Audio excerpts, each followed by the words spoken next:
Well, alrighty, scavengers, as promised, got a follow-up here for y'all. Got everything all kind of sorted out somewhat for the most part, but we got some pretty interesting things, and I really like to show you. Back up in the back there, that's gonna be our iron shred stuff. We actually didn't pick up a whole lot of iron shred on this particular trip. Most everything came out of that one last dumpster, but everything back there is what's been cleaned up and ready to go to the big old iron shred pile. Over here we picked up 3 of those oxygen concentrator machines. I went ahead and popped the panel off of one here for y'all so you kind of see down in there. I have done a little video of taking one of these apart. I created a playlist like taking stuff apart, but yeah, they're super easy. Usually when I take these apart, you can see how it's kind of funk in there. I think that's a counter right there, 15309. I think this thing has like 15,000 hours on it, but there's not a whole lot to these. They're pretty simple, pretty basic, straightforward. Take the front panel off, and there's a little compressor in here on some springs. It just kind of comes right out. Just kind of snip your wires here, and then that's pretty much it. You get your little wire off of there.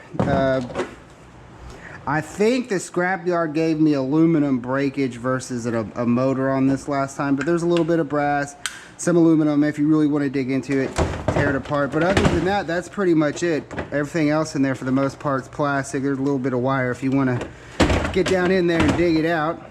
Over here we got us a little bit of extension we picked up. I mean, that stuff adds up pretty quick, it really does. Down here's the all the screws, nuts, and bolts came from just this little trip right here. All these brackets that we picked up in that big open top, I sorted them out. I think these are like little spacers, shims, something like that, but there's gotta be, we probably got 50 pounds of those right there. Over here, what is this? Axiom Tech, I don't have a clue what that is. It looks like it's new in the packaging though, some sort of board. Looks like it's got some software, probably old stuff. It looked like a lot of this crap was really old, CDs and stuff. I don't know, old surplus, that kind of thing. Woo, over here we picked us up another multimeter, put a 9-volt battery in it, and look at that, boom, comes right on. I think I saw it retail like 30 bucks or something like that. Got a couple of cameras over here. See, some electronic parts. These are called dual row headers. Those are those little gold plated prong things you see on electronic boards, plug things into. Let's see, this says Nunclon Delta surface disposables for cell culture for laboratory use only. That's pretty interesting. Let's see, what is this guy right here? This says Action Pack DC input. Some sort of an alarm for in the field. Still wrapped up, and we just kind of hung on to it there. See, in this bag we got some more electronic parts. Goes with these electronic boards. It's these little things right here. What are these? It's in German. Oh, capacitors. Okay, so all of these says CDE dipped mica capacitors. Got a bag full of them, all different sizes and colors. Cool. We got Earthmate GPS, never get lost again. The FA Premier League Football Manager. It's compatible for Windows 95 and 98. The Sims, from the creators of SimCity. Couple of these weirdo looking things. I'm guessing that goes with those little test tubes, the little culture things. They look like big needles or syringes. Yeah, down here just some more tchotchkiness, electronic stuff, some boards, lots of memory, lots of computer memory down here. A couple little heat sinks and fans, just some electronic jargon for sure. Over here I got some stuff that I need to further go through. Got a little aluminum heat sink here. We've got some stuff, some little standoffs to take out of it. If y'all remember, we pulled this out of that very first dumpster, hit it with the cutoff wheel. It's copper in there, big heavy chunk, solid chunk of copper. but the way it's assembled, it looks like it's kind of like a permanent type of assembly, like a seal type of thing. So I may try to put it in the vise and smash it up. If not, take it to the scrap yard, and on the ground just smash on it with a sledgehammer and just kind of see what happens. But yeah, I may pop this guy open, take a look inside. The some copper coming out of there. Big old switch right there. Feels heavy, so it's probably got some legitness in it. And yeah, just a couple little things over here. Most of this is just probably for the scrap pile in the back there. Down over here is going to be all of our aluminum 6061. It's going to be like your big plates, your tubes, your shapes, your big solid rods, this kind of stuff. That's all clean 6061. And this huge Mondo plate back there, that's big old piece of aluminum too. It's real heavy, and you would think it's stainless steel maybe, but if this were stainless, it'd probably be like 100 pounds. That'd be a really heavy piece of steel. Got a little bit of extruded here. And then this stuff right here, it's aluminum. I hit it with the wheel, there's no spark.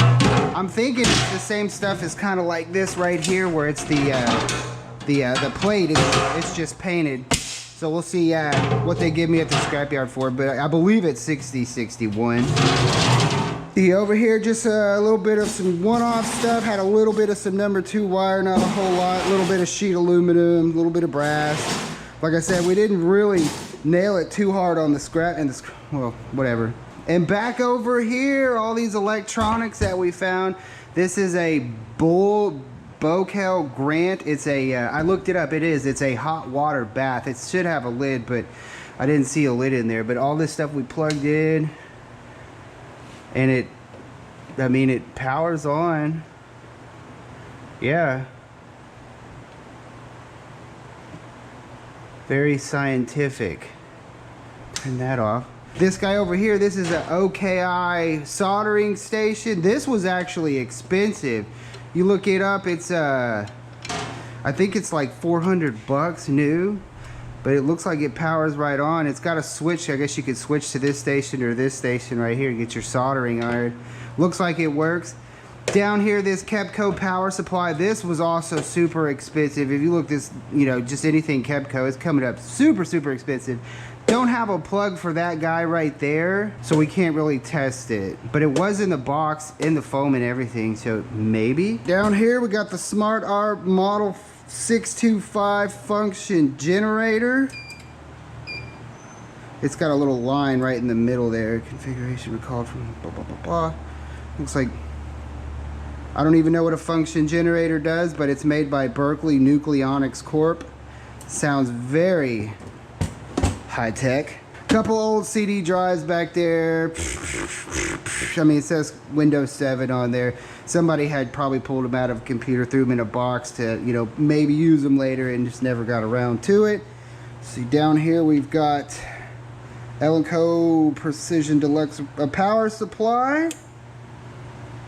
We got power coming to it. Model XP620.